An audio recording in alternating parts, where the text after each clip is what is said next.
Hey, what's up? It's Jim, and today I'm going to talk about Klaus. Klaus, in terms of animation, was one of the most anticipated animated movies this year for anyone who's really into animation. And its animation is spellbinding and intoxicating, and, having this traditional animation meets CG with this lighting technique that is very complicated and hard for me to fully understand, but all I know is it looks amazing and beautiful. It feels more fluid and kind of real and darker and beautiful than any other animated film I've seen this year, or maybe one of the best animated films in terms of just animation of this decade. I do think that animation can sweep you up, and that's absolutely a reason to definitely see this. I'd see this movie if it sucked and the animation was really great, because the animation is that good.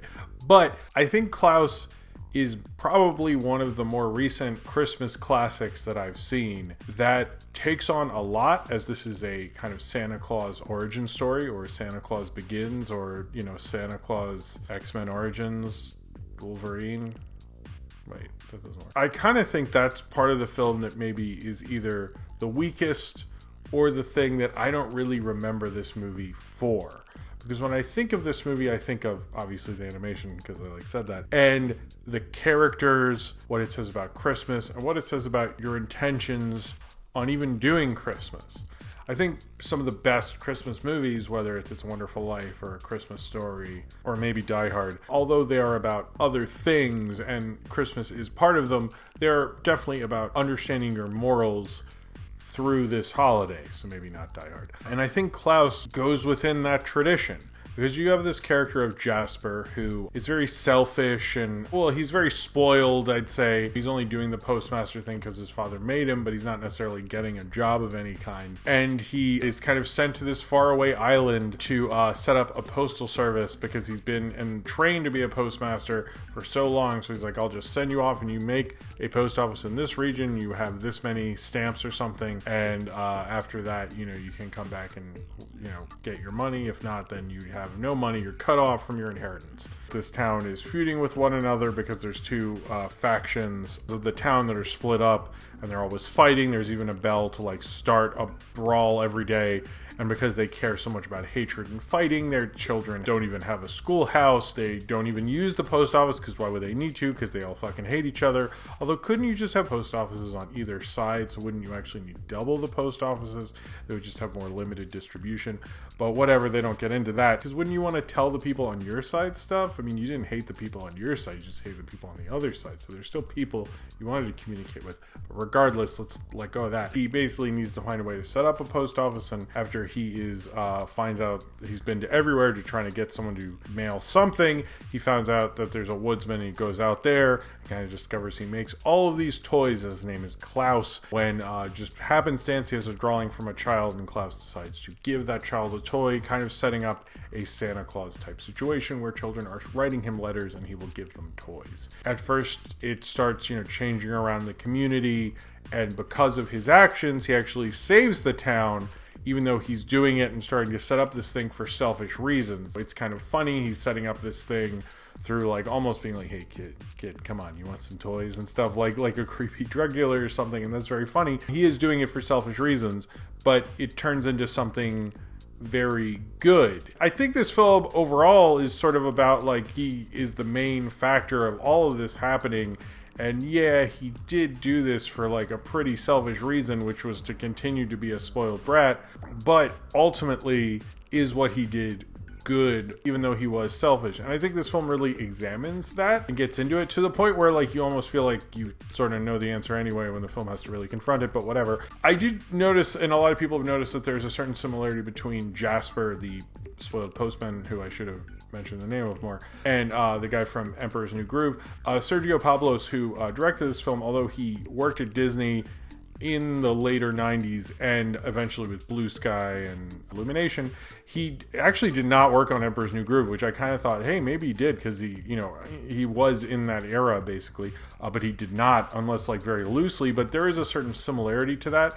There is kind of it's interesting to see animated films that aren't within the Disney tradition, because they often go with different influences. I would say this is very influenced by more foreign animation. I mean, this is a Spanish film, although it takes place in Norway, I guess, or Scandinavia. It doesn't feel very Spanish, but it is a Spanish film, and it's much more influenced by, like, I'd say Looney Tunes and different kinds of animation, not necessarily Disney, which I sort of like. I mean, I don't hate Disney films, but you do kind of get sick of the same influences after a certain point. And I like that this film is able to play with more of those things. And Sergio Pablos does a great job, although his previous, I guess his biggest claims to fame is he helped create the Despicable Me franchise with the first film, and by way of Minions, I guess, and also wrote the book that Smallfoot was then based on, but I don't think it had any involvement in Smallfoot. And I also don't know why we're still even talking about Smallfoot, but whatever. We don't even talk about Abominable, and that was like this year. He's been trying to get this film made, and this is kind of like this dream animation project, and the animation is very beautiful, but it's almost like, Spider-Verse is really pretty, but what made Spider-Verse isn't that just it's a really beautifully animated film, it's that it's a really great movie, and what's saying about Spider-Man and acceptance and other generations taking on that character. And I think Klaus takes on a lot of big themes. I mean, the film feels very scary and dark at the beginning, but we all watched this as a family, and my daughter really got into it. It felt like quite an epic movie. It feels long in kind of that great storytelling sense way. I was really into it, and I liked it. I mean, it does feel like maybe it has too many endings, but I found them sweet and well told. I found this film to be kind of like a grand masterpiece of animation, and I noticed one of the things as animation gets cheaper and there's more animators because there's more studios and more of them have career ambitions and so forth, is we're going to get more films that kind of challenge the medium. The good thing about Netflix picking something like this up is letting this director who's outside of everything else, that all other studios felt this film was too challenging, and letting this film flourish. And honestly, I would watch this next Christmas. I want to watch this next Christmas. I think animation is very good at being seasonal because animation ages very well, because he has this kind of knack for storytelling, of telling a story like through understanding. I think the classic Christmas tale is understanding the truth about yourself and what you bring to the community, but also understanding the good you may be bringing to something as selfish as you are, and really understanding the true kind of nature of the holiday, and maybe the true nature of humanity and giving and love and all those things. And I think Klaus absolutely does that, but it does that in a way that you almost kind of don't notice it, because it does it so naturally you almost don't notice it, which makes it even more amazing. I like the voice cast. Jason Schwartzman, who I think I probably know more from like Rushmore and things like that, and I've heard people say he sounds a little like David Spade, and I can hear that. But he's really good at doing kind of, I guess, kid stuff and animation. Like he was on Sesame Street sort of recently, and he was great in that. And he was really good on this as well. And he really has a talent for kind of more mainstream kid stuff, and not in the way that's like kind of boring or cheesy or pandering. Like, has like a genuine talent for it, and I really hope he does more stuff like that. Rashida Jones, been doing a ton of animation voices and Christmas stuff, as she was in The Grinch as well. And I liked her, as well as J.K. Simmons was doing voice stuff for like forever before we knew who J.K. Simmons was, and he feels like he understands how to do that very well. It does have kind of a Chuck Jonesy feel to it. I would say like a Tom and Jerry, more Looney Tunes kind of, that kind of a feel to it in terms of the flow of the animation, but also in terms of like how it sets up shots and everything like that. I mean, some of this are just like absolutely magnificent, like just amazingly beautiful. But like, I think I've said this, and there is kind of a newer theory about how, like, if every movie is beautiful, like, can we really keep talking about how beautiful movies are? Should we really be giving them credit if everyone can do that at a certain point? And I agree, and I've always agreed with that, because it's fine to see like a pretty mountain or some crap, who cares? But does that shot mean anything? And I think almost every shot of this film, as beautiful as it is and as wonderfully animated as it is, and I can totally understand someone, a student of animation or a fan of animation, just poring over this thing, analyzing every shot and how beautifully it moves and flows and everything like that.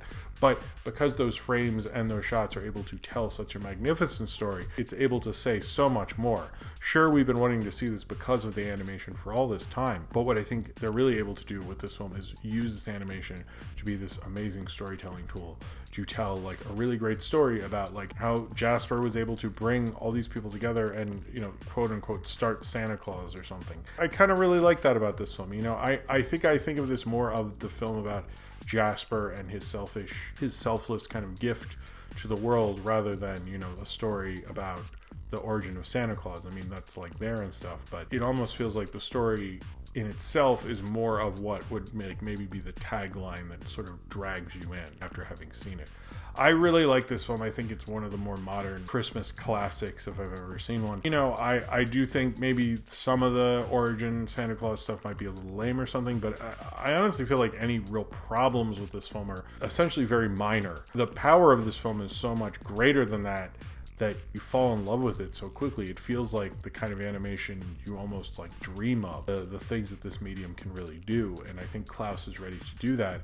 And it's able to, like, you know, appeal to all audiences, as we could all watch it as an entire family. And I don't think there's a lot of films that can necessarily do that as well. And I think it just has such a magnificent, sort of wonderful power to it that true Christmas movies really do. And I think Netflix tries to make, you know, cheaper Christmas movies, or that thing with Kurt Russell or whatever, and those are fine, and I enjoy those to a certain degree. This one I really had a wonderful time with. It was wonderfully told and written. The story by Sergio Pablos, you know, Zach Lewis and Jim Mahoney, I guess, Mahoney. They did a magnificently told kind of film with wonderful animation to even show you know, when the color palette changes, when that town is so dark and dreary and scary, to being a wonderful town that anyone would want to live in. I think it goes beyond just being a film about Christmas, but I think ultimately it really shows that, you know, it gets hints at what Christmas can really be, you know. And I guess maybe the elves thing was a little hokey, but I don't know. I ultimately just really loved what this film was really doing, and I think it told just a wonderful kind of Christmas story with some amazing cutting edge animation in such a wonderful, magnificent way that reminds you of what's so wonderful about Christmas, and maybe what's so wonderful about animation as well. So if you've seen Klaus and you would like to talk about it, then comment below in the comments and subscribe if you would like to.